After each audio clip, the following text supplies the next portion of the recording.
मनसे अध्यक्ष राज ठाकरे मुंबईत 2 दिवस विशेष दौरा करणार आहेत। शनिवार आणि रविवार पूर्ण आणि पश्चिम उपनगरात दौरा करतील। मुंबई महानगरपालिकेच्या निवडणुकीपूर्वी मनसेकडून अनेक शाखा नव्याने सुरू केल्या जाणार आहेत।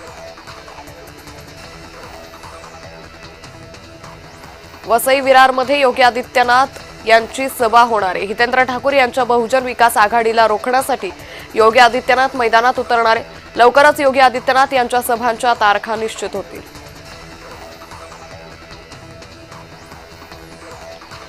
छत्रपती संभाजीनगरमध्ये भाजपा आणि राष्ट्रवादी काँग्रेसची बैठक झाली। महापालिका निवडणुकीत महायुतीच्या अनुषंगाने गुरुवारी दुपारी पहिली बैठक झाली। राष्ट्रवादीने 35 जागा वाटाघाटीतून मिळवाव्यात अशा प्रस्ताव भाजपसमोर ठेवल्याची माहिती आहे। स्वावलंबन, पर्यावरण रक्षण आणि नागरिकांना वीज बिलातून दिलासा मिळावा यासाठी प्रधानमंत्री सूर्यधर मोफत वीज योजना सुरू केली। महावितरण मुख्य अभियंता हरीश गजबे यांनी ही माहिती दिली आहे।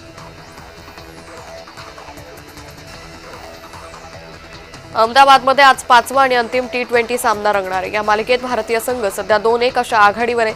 त्याचवेळी अखेरचा सामना जिंकून मालिका बरोबरीत सोडवण्याच्या निर्धारानं दक्षिण आफ्रिकाही पूर्ण ताकदीनं खेळेल, तर सामना जिंकून मालिका खिशात घालण्याची टीम इंडियाकडे संधी आहे।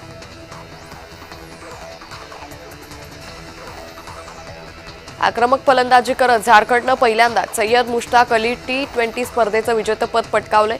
अंतिम सामन्यात हरियाणाला 69 धावांनी नमवलंय। कर्णधार ईशान किशननं अवघ्या 45 चेंडूत शतक झळकावत झारखंडच्या विजयात महत्त्वाची भूमिका निभावली।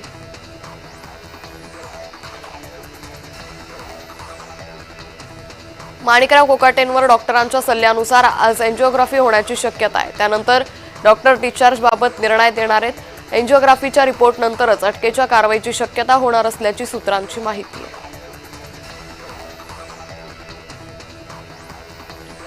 केंद्र सरकार 2026 पासून 1050 टोल नाक्यांवर विनाथांबा टोल व्यवस्था लागू करते। ऑगस्टपासून आतापर्यंत 40 लाख वार्षिक फास्टॅग देण्यात आले असल्याचे रस्ते व परिवहन मंत्री नितीन गडकरी यांनी सांगितले। नव्या व्यवस्थेने वाहनांना टोल नाक्यावर थांबण्याची गरज नाहीये।